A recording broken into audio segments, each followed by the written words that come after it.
Time for our Wingate by Wyndham post-game interview with Bonneau. Coach, I wish I could think of something a little more creative, but this is a little bit like what we've seen this year, isn't it? 3-1, a loss, a great pitching effort again. Well, it was, and we got Austin Lambright, his first start of the year, got to get his feet wet, get out there and let him compete a little bit.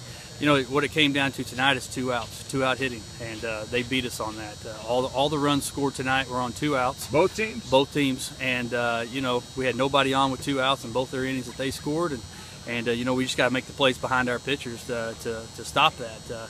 But I thought Landon Holyfield came in and did a great job his first appearance this year, and when you have a guy like that show you that just is just more promising for us in the future. And so, but we got to battle harder at the plate with runners in scoring position. We got to do a better job at that. This team just hasn't come around right, this year, as far as clutch hitting and stuff like that. So we just got some things we got to work on. And tell you what, if we can fix that right there, it's we can get this thing turned around real quick.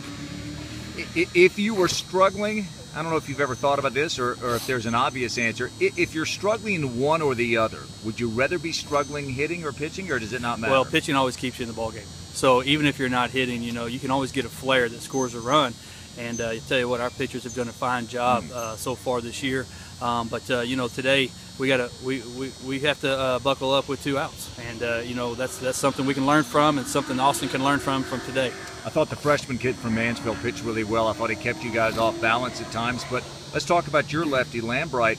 There were multiple times where he got 3-ball counts, and sometimes 3-0, 3-1. And I thought he battled hard within counts to get some big outs. Well, he did, and he's always been kind of effectively wild. I mean, we know that, but he's come a long way from last year. Oh, yes. I mean, let's think about it.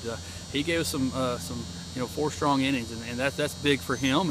And if he's going to be a guy that's going to be starting on Tuesdays and Wednesdays for us, I mean, think about who we're playing on those days. And we're talking Big 12 SEC type teams that he's going to be going against. So going out there and giving us that 4 innings and getting his feet wet to get ready for the next week, because we got a lot of ball games coming up, was good for us to see that. You mentioned Landon Holyfield, his first appearance as a Wildcat. Fort Scott Community College has been pretty good to you so far this year. You get Alex Copeland, Aaron Mason as well, and you get the kid Holyfield, who from Fort Worth Boswell High. His folks were here tonight watching. Yeah. He wasn't just good, he was dominant. Yeah, he was, and that shows you a guy that has a lot of character, who's been trying and coming out every day and busting his tail and doing a lot of good stuff for us to get that opportunity. And then when he got his opportunity, he showed us that he could do it. And I look forward to seeing him again out there.